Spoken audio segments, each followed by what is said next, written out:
Esta conferencia comenzará a grabarse. Hola a todos, buenas noches, ¿cómo están? Bienvenidos nuevamente a nuestros seminarios semanales de New Capital Securities. Son organizados por New Capital, son de libre acceso y gratuitos, y como siempre están todos invitados a participar en cada uno de ellos. Esta noche, 11 de agosto del 2022, vamos a abordar un tema muy interesante, que es el conflicto entre China y Taiwán, pero más que todo el efecto o los efectos que este enfrentamiento o que digamos estos roces traen a los mercados en general. Vamos a ir desglosando entonces los posibles efectos. Les comento, ante cualquier duda que vaya surgiendo, tienen disponible un chat en el cual ustedes me pueden escribir, yo leo y respondo. Mi nombre es María Emilia Jiménez, soy técnica en gestión financiera, swing trader, trader especialista en lectura de mercados y coach de trading, ¿sí? Me pueden escribir también, ahí les pongo la imagen, a cualquiera de mis redes, si llega a surgir alguna duda después. Tienen ahí mi Instagram, YouTube, Facebook y también mi email personal. También está en disponibilidad el email del área de soporte de New Capital, que es support@newcapital-mediosec.com por cualquier consulta. Y esta es la página web, ¿sí? newcapitalsecurities.com. Bueno, ahora sí vamos a ir empezando a hablar de este tema, ¿sí? Primero, antes de empezar, vamos a ver, les quiero mostrar el mapa para que ustedes se ubiquen en dónde está. Vamos a ver acá. Entonces aquí tenemos a China y Taiwán tenemos que es esta isla, que es bastante pequeña, pero digamos que está en una posición geoestratégica bastante interesante, ¿sí? Como ustedes verán, los últimos conflictos que hemos tenido así que se han recrudecido, y que en otro caso, si vamos al ejemplo de Rusia y de Ucrania, Ucrania también está muy cerquita, digamos, de los límites de Rusia, está al lado. Y Taiwán también prácticamente está al lado de China, hay simplemente un estrecho, aguas, digamos, que separan, pero son lugares que están muy cerca de quiénes, de los principales rivales de Estados Unidos. En este caso, Taiwán está cerca de China y en el caso de Ucrania está ahí nomás de Rusia. ¿Sí? Si yo les muestro el mapa, podemos ver que está así. Bien, este mapa vamos a ver si está actualizado, pero más o menos para que ustedes vayan viendo, está bien, bien cerca. Después lo pueden ir buscando ustedes, pero se van viendo las imágenes, que es un vecino prácticamente. Bien. Sí, la isla de Taiwán es pequeña, pero así todo de pequeña que es muy, muy importante. ¿Mm? Bien, vamos a ir viendo entonces levemente, digamos, muy por encima, vamos a ver cuál es el conflicto, pero en lo que nos vamos a centrar nosotros es en los efectos en los mercados. Bien, bien, ¿cuál es el conflicto principal? Taiwán pertenece a China, digamos, geográficamente e históricamente, nada más que luego de algunas guerras se han separado. ¿Y qué fue lo que ha ocurrido? O sea, hay una separación, pero Taiwán no está reconocido, digamos, como una nación independiente. Simplemente está separado porque tiene otros regímenes. En China sabemos que está un partido más de tintes comunistas y en el caso de Taiwán hay otra corriente que es, primero, tiene una democracia y que además tiene también unos tintes más capitalistas. Entonces, al haber esta separación en las formas de gestionar, sus territorios, es por eso que se hace esta división. Pero Taiwán, digamos, no es una nación reconocida como independiente. No se puede decir que es un país, bien, sino que es parte de la región de China. ¿Qué es lo que ha pasado? El tema es que la actual presidenta de Taiwán tiene unos tintes bastante de independencia. O sea, en su discurso, su idea es que Taiwán con el tiempo consiga ser realmente una nación independiente.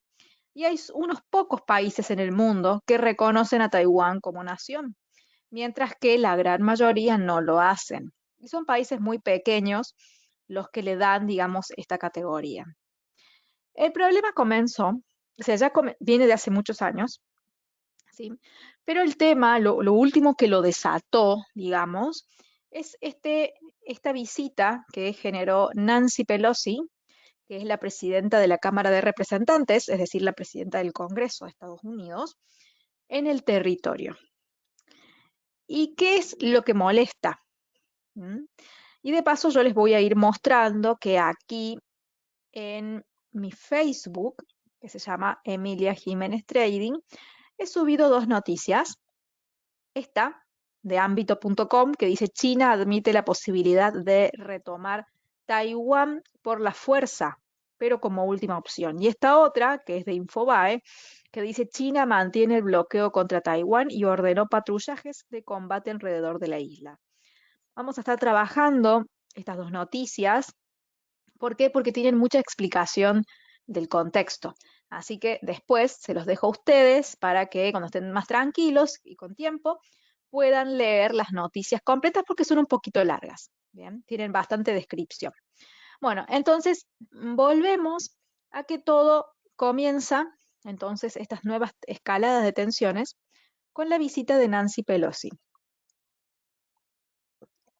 Ya se había mencionado que ella iba a ir y a partir de ese aviso es que el presidente chino, Xi Jinping, dice que no lo hagan y varios representantes del país chino hablaban de que si cualquier cosa sucedía, era exclusiva responsabilidad de Estados Unidos por meterse en un lugar en el que no debería estar.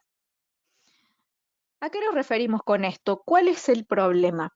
El tema es que Estados Unidos, al ir al territorio taiwanés, al querer mantener una relación, digamos, económica o política más amigable, el hecho de generar estos lazos, por cuándo se arman estos lazos, se van haciendo visitas entre diferentes naciones.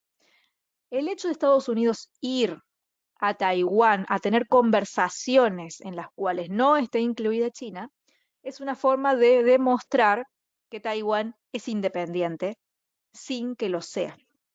¿Se entiende más o menos? Es como una charla directamente con un responsable. Entonces, eso es lo que generó la molestia. Que vayan a suelo taiwanés, que tengan charlas, que generen acuerdos de una cooperación, de una relación más estrecha, y que China no esté en el medio, ¿sí? Entonces les están dando de cierta forma una categoría de independencia, por más que no la tenga. Exacto, es una provocación, ¿sí? Em, y eso es lo que molesta. Como les había mencionado en otro momento, que lo tocamos por encima el tema, es el tema de decir, mira dónde estoy, en qué suelo estoy, y esa es la provocación. Y China advirtió que no vayan. Hacía muchísimos años que no iban estadounidenses, digamos, de una categoría importante a visitar en un contexto de una visita oficial. Así que todo arranca de ahí. China dice que está obviamente muy molesta con eso, lo toma como una provocación porque realmente así lo fue. Y dice que están dispuestos a todo si Estados Unidos mete mucho la nariz en donde ellos consideran que no le corresponde y si convencen o de cierta forma refuerzan el discurso de Taiwán como un estado o una nación independiente. Que esto es lo que ellos no quieren, porque hace muchos años que ellos vienen con el plan de volver a unificar y de que sea todo un país completo. Obviamente se va a entender que tienen ciertos regímenes diferentes, pero quieren que estén dentro de lo que es la nación única. ¿Sí? Ahora, hubo una encuesta hace un tiempo en el cual los propios residentes o los propios taiwaneses han dicho que ellos no quieren cambios, no pretenden la libertad, digamos, la independencia. Es solamente un grupo muy pequeño de personas, creo que un 5% es el que realmente desea esto. Bien. Hay otro porcentaje que desea la independencia, pero a futuro, con el tiempo, pero el porcentaje más grande desea mantener el statu quo. ¿A qué nos referimos? Con que las cosas estén como están, que no se genere ningún cambio. Si bien Taiwán tiene cierta independencia para realizar diferentes cosas, como las votaciones o manejar también sus relaciones con algunos países, pero con ciertas limitaciones. Entonces, la misma población desea que las cosas se mantengan como están. Vamos a ir leyendo entonces un poco, porque lo interesante de esto es que Estados Unidos financia a Taiwán, así como financia a Ucrania. Sabemos que tanto Ucrania como Taiwán no tienen la capacidad militar que tienen ni China ni Rusia, por una cuestión del tamaño del territorio, de cantidad de recursos, de avances, de poder económico, son muy pequeños. Entonces, si China y Taiwán realmente fueran a una guerra entre ellos dos, obviamente que sabemos que China gana simplemente con un parpadeo. Bien. Entonces, ¿qué hace Estados Unidos? Provee armas a Taiwán, así como los provee en Ucrania, refuerza el discurso del apoyo, pero ante el opositor figura como que se mantienen neutrales. ¿Sí? Pero en realidad sí están apoyando porque le venden armas. Es más, otra de las provocaciones que ha resultado de muy mal gusto para China es que el propio Biden ha dicho que ante cualquier conflicto real, armado, Estados Unidos va a responder y va a defender a Taiwán. Entonces, estos dichos obviamente han molestado mucho a China porque es una forma directamente de no solamente provocar por estar en este territorio, ¿sí? Sino también decir, si te metes con ellos, te metes con nosotros, ¿sí? Básicamente. Entonces, todos estos eventos generan mucha molestia. China ha estado este último tiempo, como dice aquí, ha estado manteniendo, haciendo vuelos por encima del territorio taiwanés, ha estado haciendo prácticas armadas, así que están obviamente enfocados en que todo se mantenga y que Estados Unidos no se meta. Como dice aquí, tras la visita de la presidenta del Poder Legislativo o del Congreso, como les decía, Nancy Pelosi, a Taiwán, Beijing ha anunciado maniobras militares alrededor de la isla. ¿Sí? ¿Qué son maniobras militares? Han estado andando por debajo del mar, digamos, con submarinos, han estado volando, han estado haciendo prácticas y obviamente todo esto es una amenaza, es una forma de decir, este es nuestro poder armado, fíjense con lo que se meten. ¿Sí? Son todas, como verán, provocaciones, como si fuese una especie de guerra fría, de amenazas, donde todos están mostrando los dientes, pero nadie hace nada. ¿Sí? Bien, ¿qué pasó? Estuvieron haciendo juegos de guerra, digamos, pero con fuego real, de una intensidad que no se ha visto en décadas.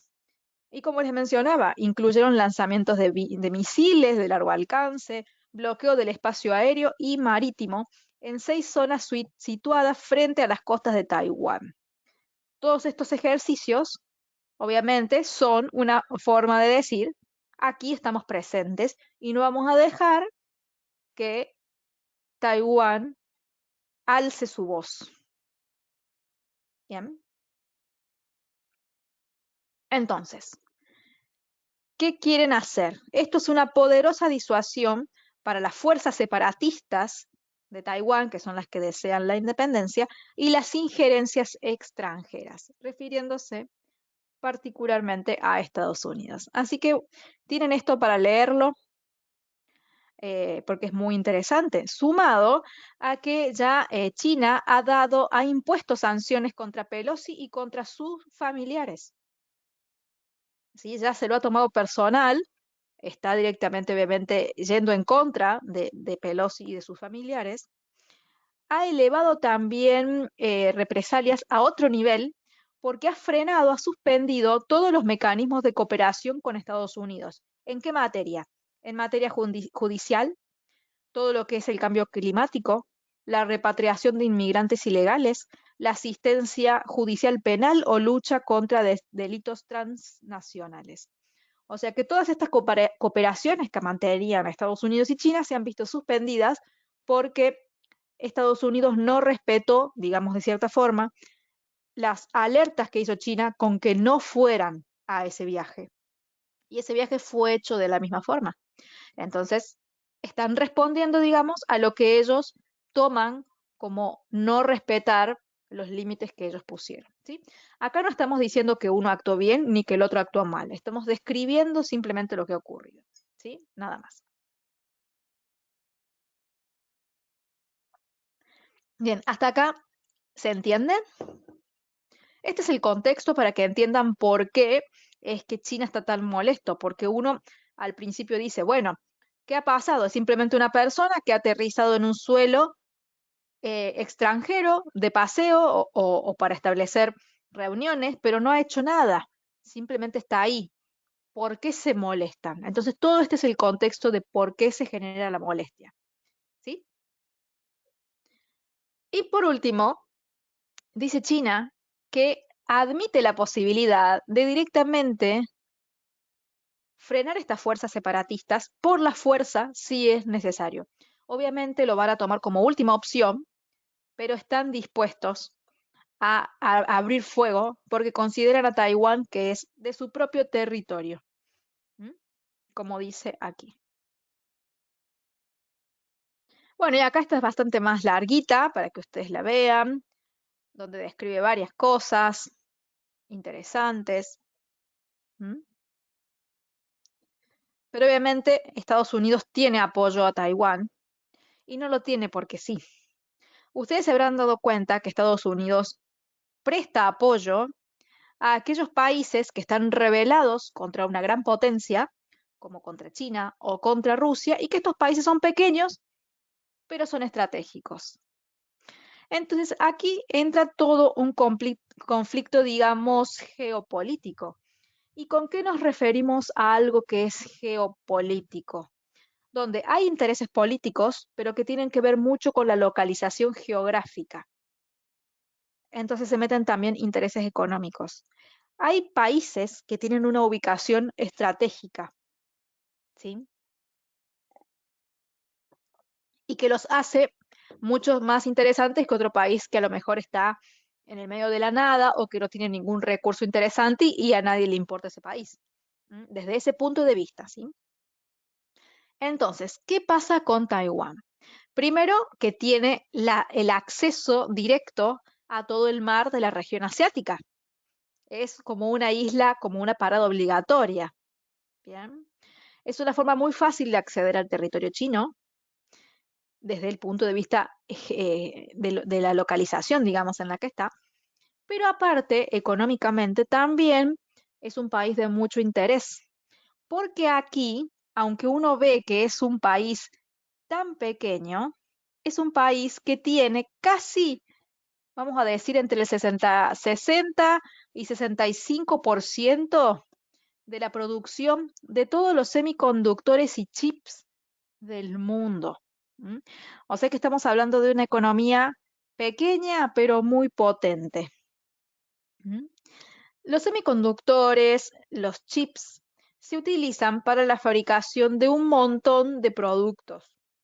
Y Taiwán tiene entonces esta fábrica, estas varias fábricas, en su territorio. El tema es que si otro país quisiera replicar la producción de Taiwán, le llevaría años, le llevaría mucho dinero. Instalar las capacidades de producción similares a Taiwán es muy costoso, pero sobre todo muy complejo. Bien, a ver qué me van poniendo por acá. Mucho, ¿quién se iba a imaginar que tanto? Sí. Así como Ucrania es casi el granero del mundo, no lo es en realidad, pero es un país que tiene mucha importancia con respecto a lo que es la exportación de alimentos y granos. Así como Rusia tiene un papel trascendental con respecto a lo que es el gas. Así también Taiwán tiene este papel muy importante con respecto a los chips, ¿sí? A esta tecnología. Entonces, ¿qué pasa si realmente llegamos a un conflicto bélico?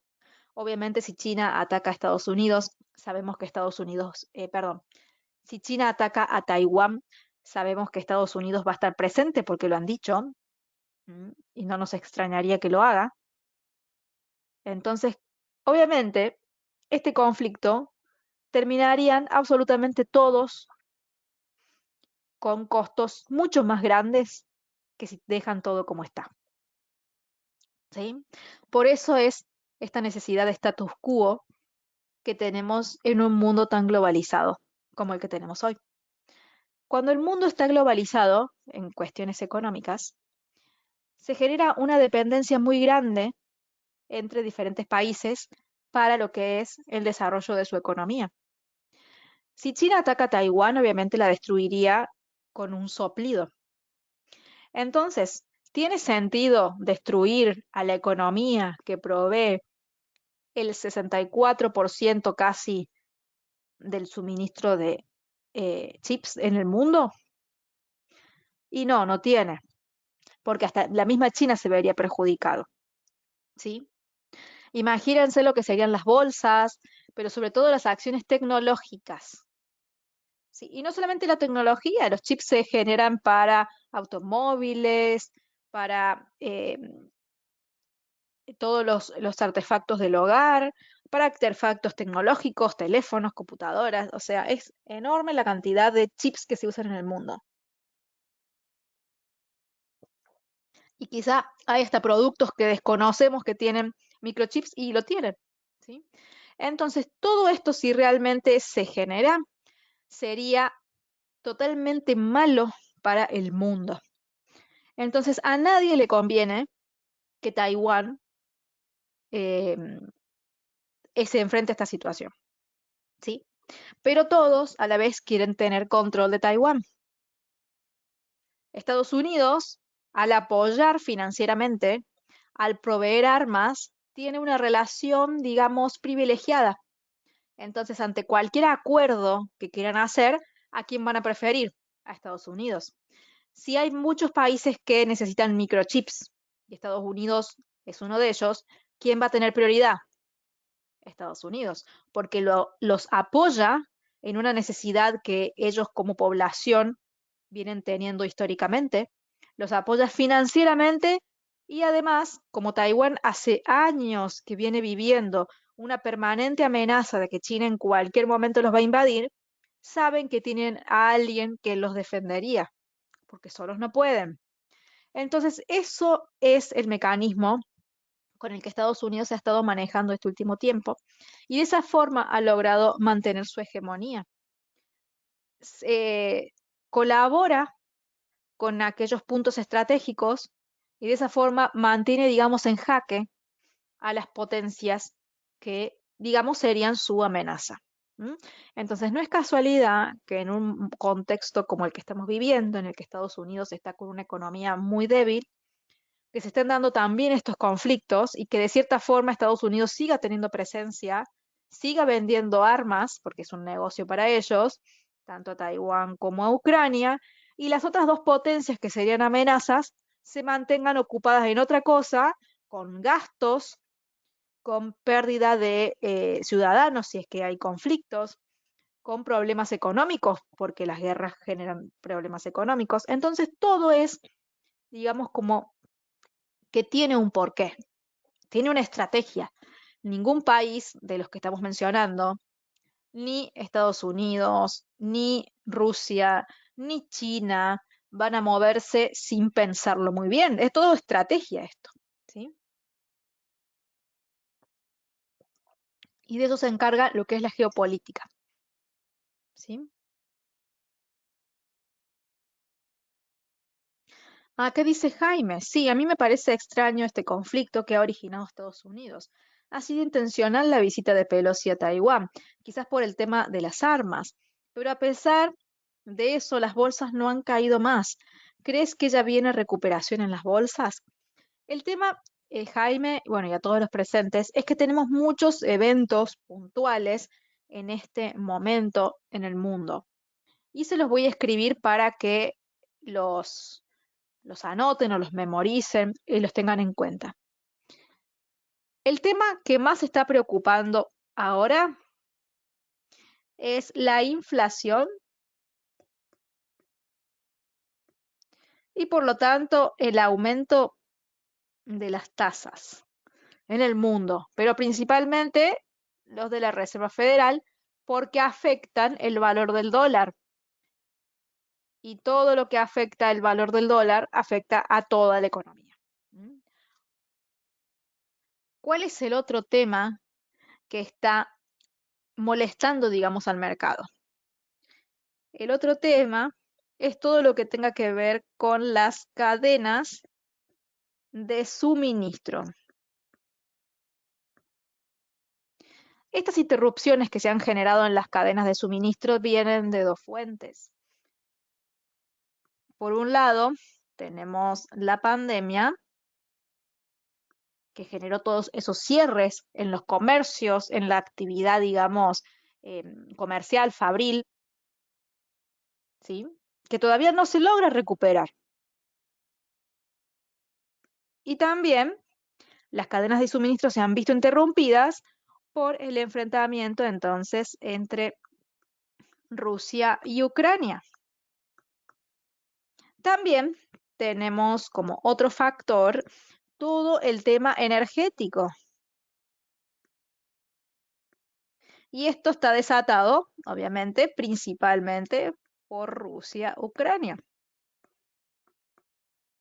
¿Cuál es el problema energético? El tema es que Rusia está interrumpiendo el suministro de gas, sobre todo a Europa, y se está generando una escasez energética. Y hay muchos países que lo necesitan no solamente para calefaccionar sus hogares, sobre todo que estamos en la parte norte, ahora estamos en un verano, pero dentro de poco vamos a estar con otras temperaturas, ¿sí?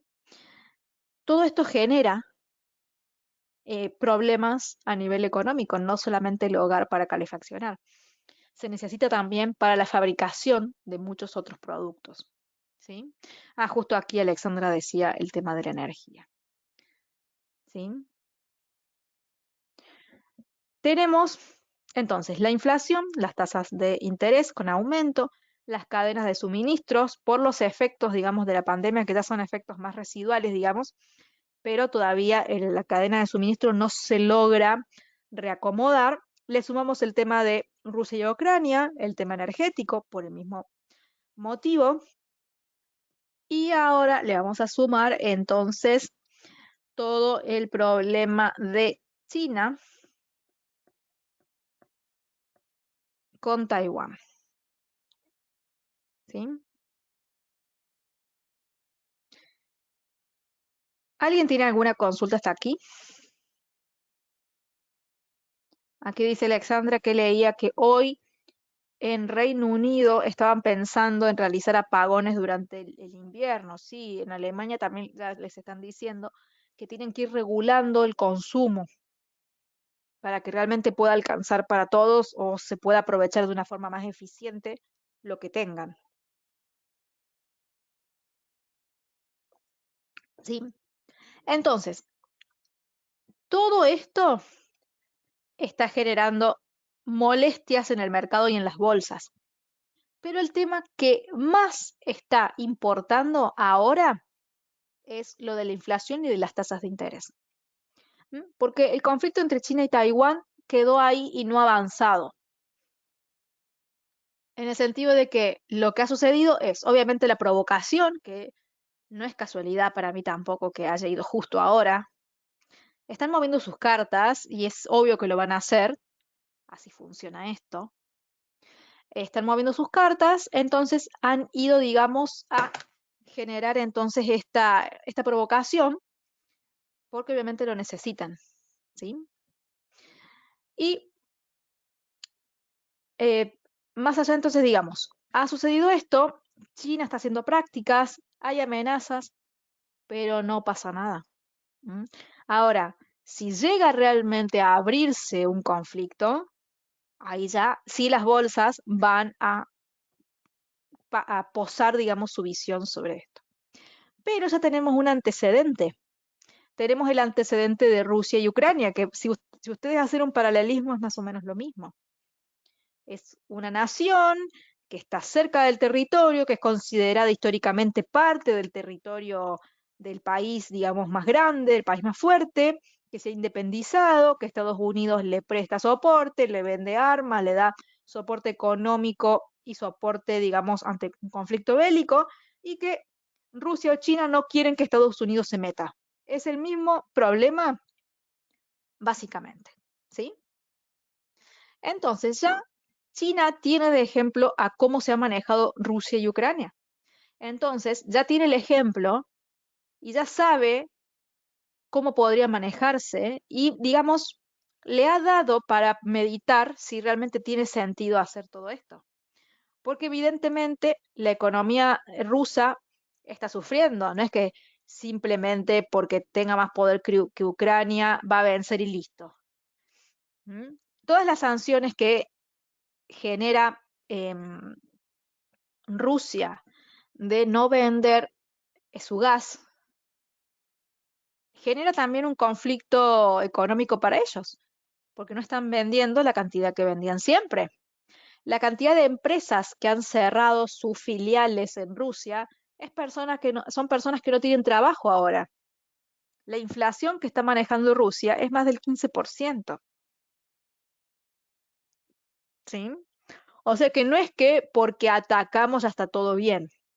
No, cuando uno ataca, en este caso, las consecuencias son peores que si no lo hicieran, para todos, porque así es en un mundo globalizado donde todos dependen del otro para su economía.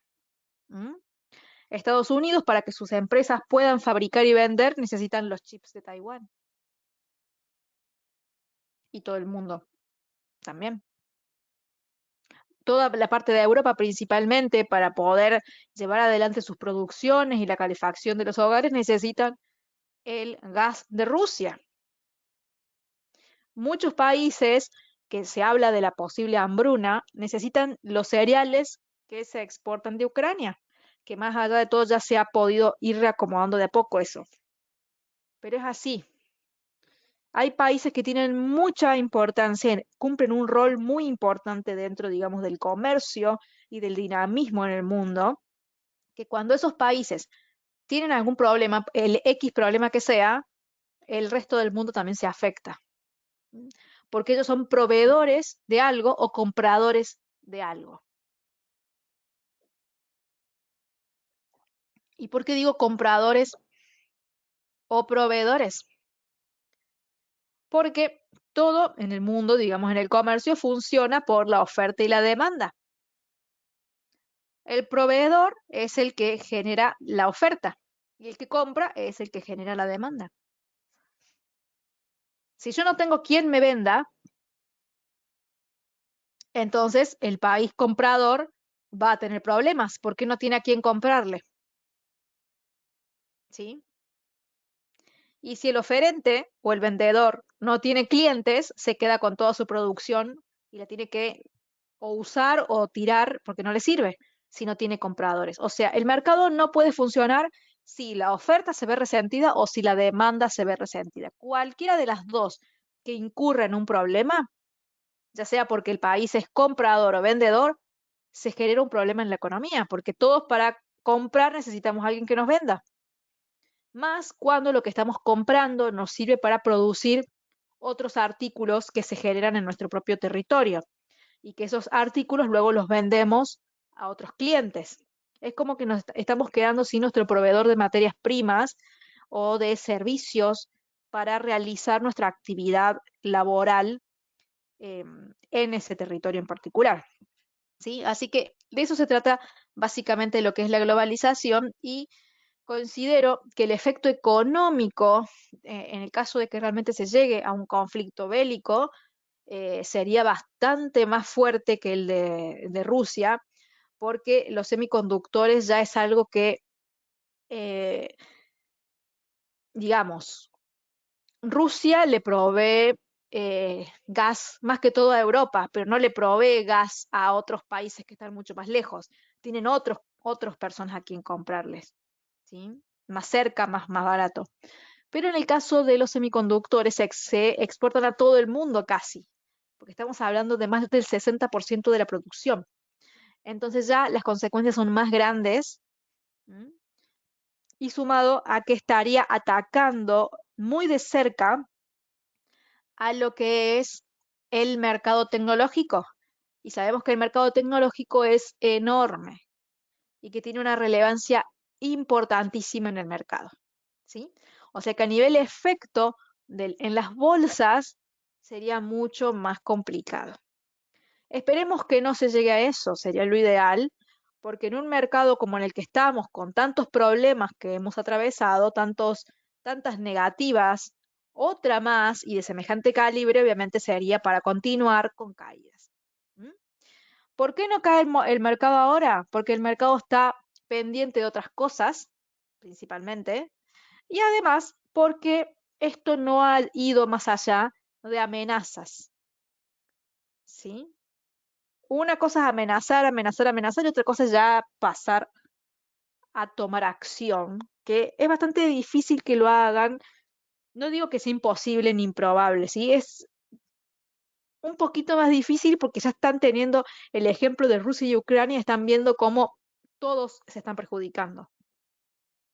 Hay que ver si, más allá de que estén viendo eso, toman la decisión los de China de llevar a cabo este plan que vienen teniéndolo desde ese tiempo, o sea, no es algo nuevo.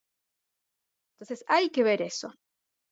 ¿Realmente tendrá sentido el costo-beneficio? ¿Sí o no? Eso es lo que hay que ver. Bien, espero que se vaya entendiendo esta explicación y que estén muy pendientes entonces de las noticias que se vayan dando, que tengan que ver con estos temas que he enumerado aquí. Tema 1, 2, 3 y 4. Todo lo que genere un punto de vista negativo sobre cualquiera de estos temas es para que el mercado caiga. ¿Qué tenemos ahora de interesante? Tenemos de interesante que es la parte de lo que es Estados Unidos, la inflación ha cedido bastante más de lo que se esperaba, y entonces ya se está hablando de una relajación por parte de lo que podrían ser las tasas. ¿Mm? Pero tenemos varios miembros de la Reserva Federal que todavía mantienen su tinte agresivo con respecto a este tema. Yo les quiero mostrar acá un tweet que publiqué hace un rato. De paso les muestro mi Twitter, es etrading-emilia, donde les leo aquí lo que ha dicho uno de los miembros de la Fed, Daly, o Daly, como se pronuncia. Dice, las cifras de inflación muestran cierto progreso, pero no una victoria, que es justo los que les mencionaba a todos ustedes en el seminario de ayer al mediodía. Es progreso, pero no es victoria porque el problema sigue estando y no ha desaparecido y la inflación sigue siendo alta, que es lo que continúa diciendo aquí. Dice, la inflación es demasiado alta y debe reducirse. Todavía, suma, estamos lejos del riesgo de recesión y las tasas serán restrictivas en 2023. ¿Sí? Según su postura, está viendo que se está lejos de la recesión. ¿Sí? Hemos visto que el mercado laboral está sólido, no se está afectando. O sea que decir realmente que el mercado está teniendo los efectos de una recesión sería bastante anticipado. Sí se está en una recesión técnica, pero no tenemos un mercado tan afectado. ¿Mm? Eso sí está un poco lejos. Y aquí dice, después las tasas serán restrictivas en 2023. Y justo acá me preguntan a qué se refiere con tasas restrictivas. A que van a seguir subiendo. ¿Qué es lo que van a restringir? La economía. Bien. Epa. Les explico. Les explico por qué. A medida que entonces la inflación se mantiene alta, la inflación, las tasas de interés siguen aumentando. Y mientras más aumentan las tasas de interés, más aumenta el costo de financiarse. Mientras más aumenta el costo para financiarse, es mucho más difícil invertir. ¿Sí? Y es mucho más atractivo ahorrar en vez de consumir o invertir. Entonces, cuando se genera esto, el efecto que se da como consecuencia es una disminución del Producto Bruto Interno. Si tenemos una disminución en la inversión y tenemos un aumento en el ahorro, por lo tanto una disminución en el consumo, lo que se ve afectado es el PBI. Entonces a eso se refiere con restricción. ¿Sí? Son políticas que tienden a la recesión. ¿Sí? Sin embargo, está diciendo aquí que se está, desde su punto de vista, lejos del riesgo. Pero las políticas serán restrictivas. O sea que si las políticas siguen siendo de esta índole, es muy posible que la economía empiece a sentir estos efectos y ya se vea una recesión mucho más presente. Bien.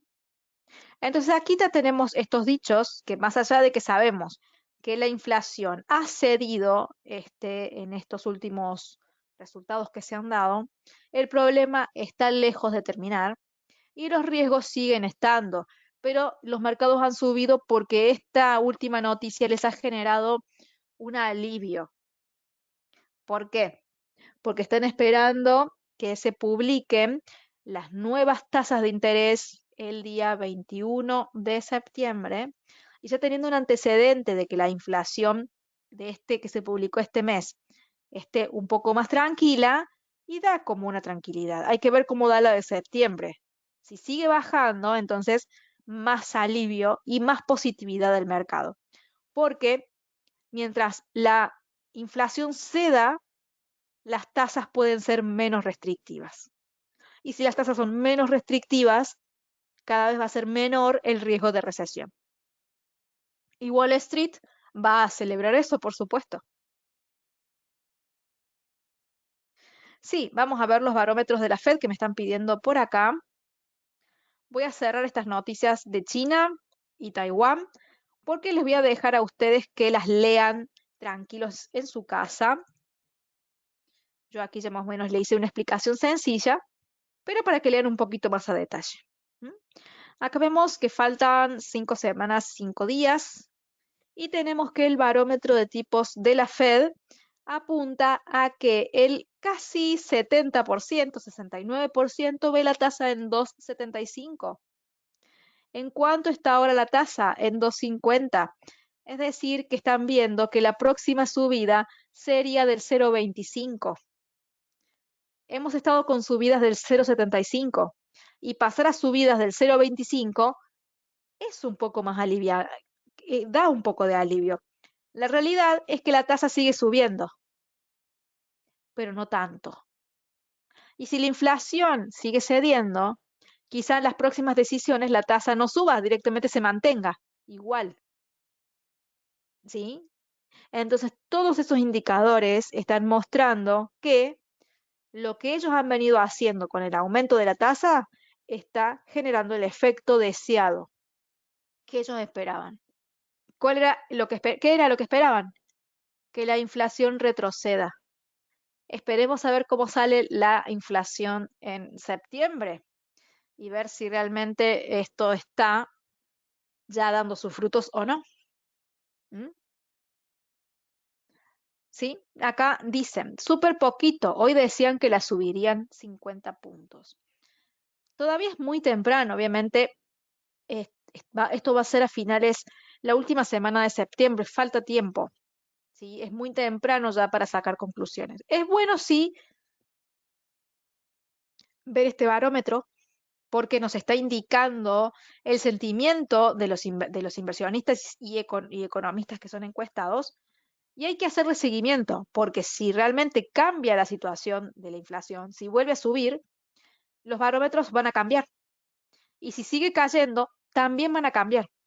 Los barómetros van cambiando permanentemente porque es lo que opinan los economistas de lo que va a suceder, pero a medida que hay datos nuevos, las opiniones van cambiando.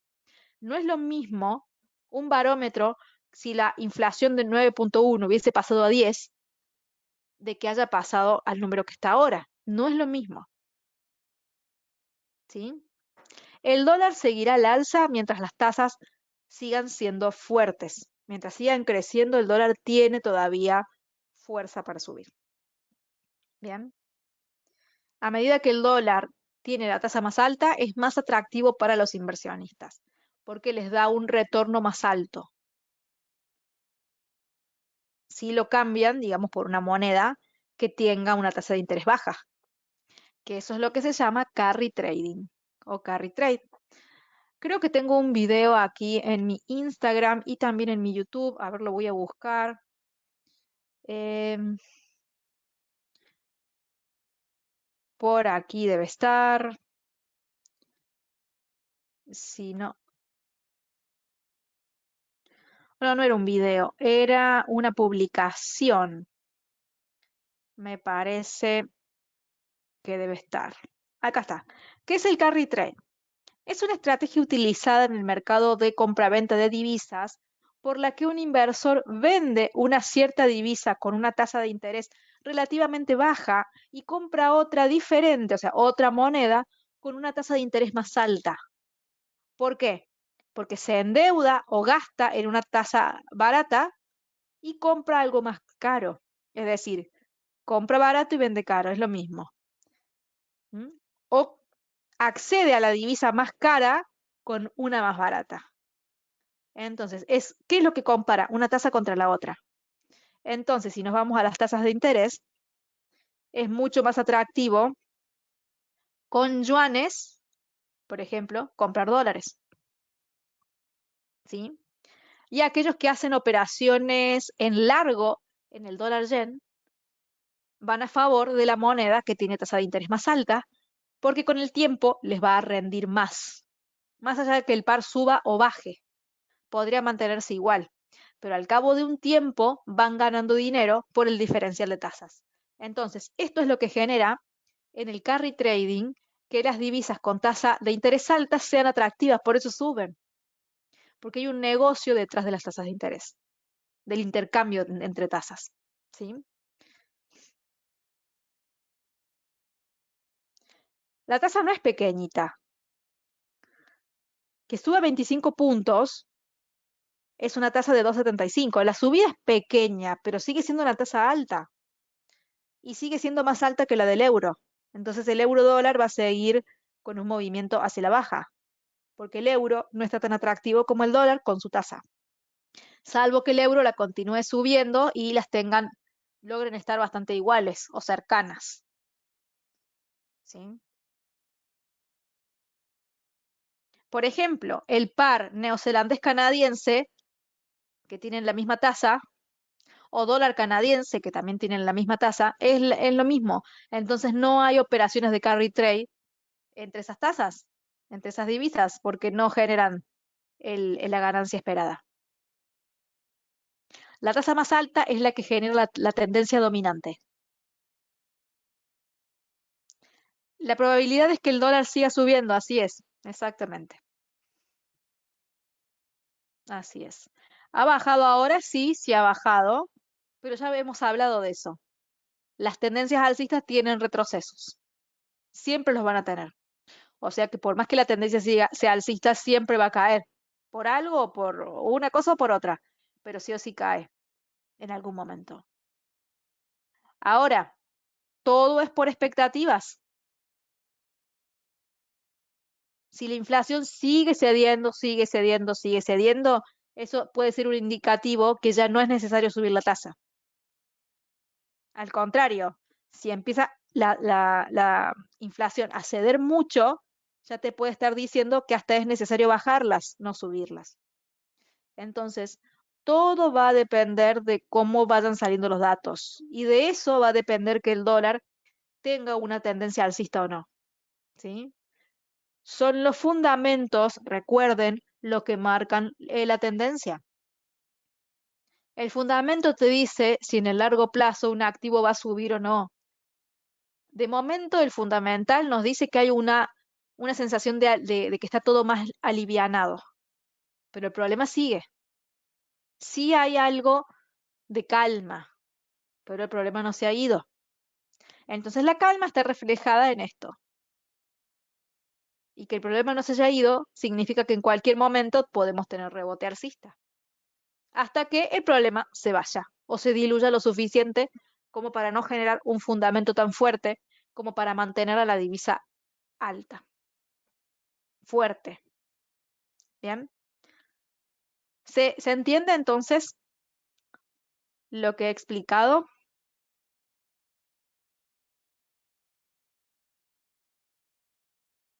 Les recomiendo obviamente que lean el informe, el boletín diario, que se publica, se distribuye en realidad todos los días de forma gratuita en los emails de todas las personas que están suscriptas. New Capital lo distribuye de lunes a viernes, salvo que sea feriado en Perú, pero es gratuito y aprovechenlo, es una herramienta súper importante. Aquí en la sección de introducción tenemos las noticias que son más relevantes en el día. Bien. Después tenemos un calendario con las noticias económicas más importantes del día. Después tenemos resumen del mercado de commodities, de acciones y de divisas. Y más abajo tenemos los análisis de diferentes activos, donde en todos hay una imagen del activo con flechas verdes o rojas, dependiendo cuál sea la dirección que se espere que el activo tome. Todas las noticias, es decir, todo el contexto fundamental que está relacionado con el activo. Y el último, una señal con un precio específico para que ustedes tomen de referencia en sus análisis. El día de hoy vimos el oro, el petróleo y la gasolina con respecto a materias primas.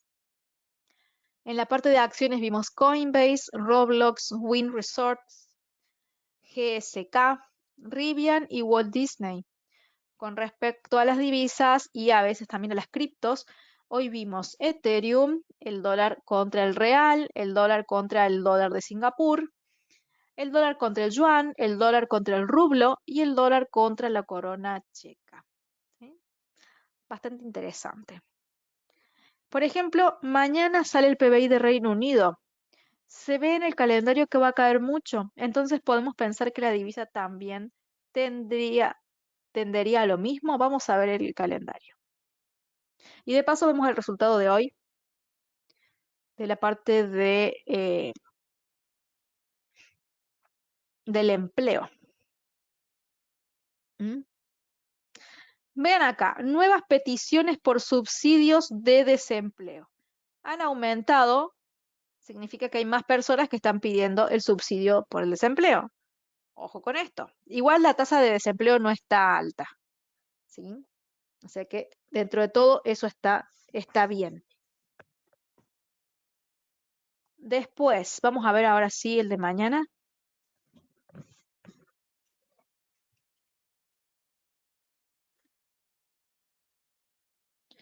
El PBI. Vamos a ver el anual. ¿Mm? El anterior era un 8.7 y tenemos un 2.8. El mensual 0.5 y ahora el mensual sería en la previsión menos 1.2. ¿Sí? Recuerden que Estados Unidos está con un PBI igual. Ya tiene 2 trimestres consecutivos negativos, ¿m? Por lo que ya está en una recesión técnica. ¿Sí? Recuerden que si ya se espera ya esto ya está descontado. ¿Sí? Recuerden que todos estos eventos fundamentales se descuentan antes. Los inversionistas ya prevén y actúan antes. Cuando el comunicado sale, la noticia ya es vieja. Bien. Podemos ver la libra contra el dólar. Y podemos ver ahora que, a ver, quiero ver las líneas estas.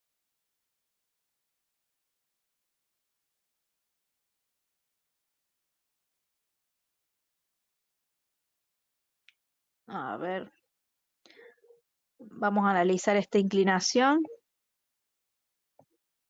A ver si queda mejor ahí. Un momentito.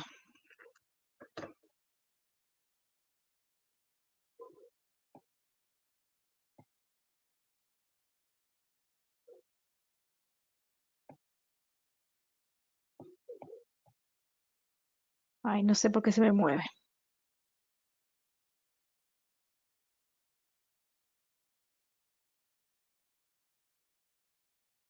Bien, tenemos ahí que justo está tocando y rebotando contra, digamos, una resistencia. Entonces, esto técnicamente ya es una forma de, digamos, mostrar. Ay, se me mueve, perdón. El mouse como que me está fallando. La voy a volver a dibujar. Un segundito.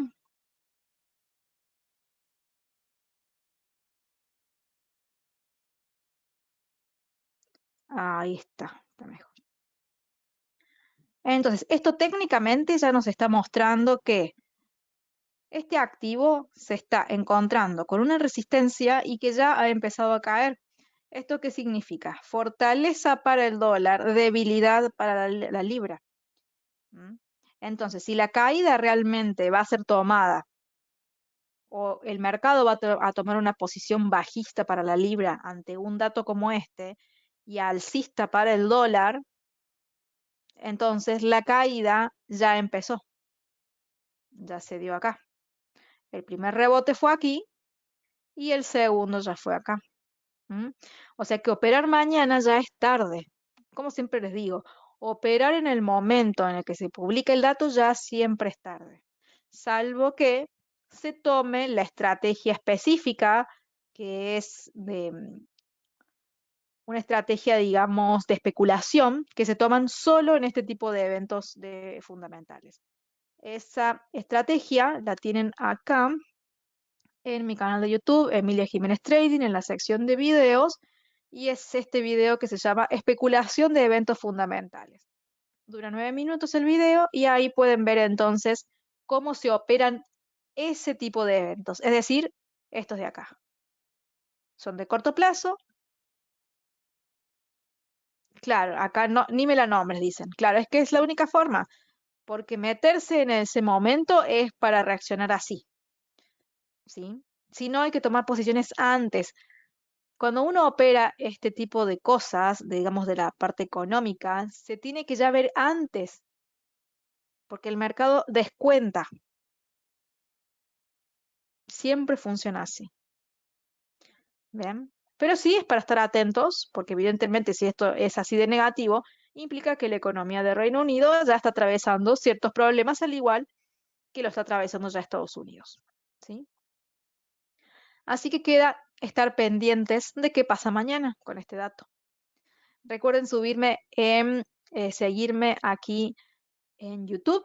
Ya está subido el video del seminario que tuvimos ayer, miércoles, análisis en vivo, para aquellos que no pudieron estar presentes puedan verlo o lo puedan compartir con otras personas que también quieran verlo.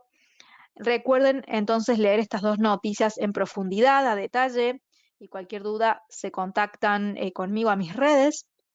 Y obviamente seguirme en Instagram, también en Twitter, para que estén pendientes, porque voy subiendo muchas cosas, muchos tips, muchos videos cortos, algunas opiniones, para que se mantengan entonces al corriente de todo lo que voy publicando. ¿Bien? Bueno, Eso es todo entonces por este seminario. Espero que haya quedado claro cuáles son los efectos que se darían en el caso de que realmente el problema escale a algo más real, digamos, a no solo amenazas. El efecto sería drástico con respecto al mercado de los semiconductores, al mercado de los chips, a la economía en general, pero sobre todo al sector tecnológico. Así que el Nasdaq se vería súper afectado a la baja.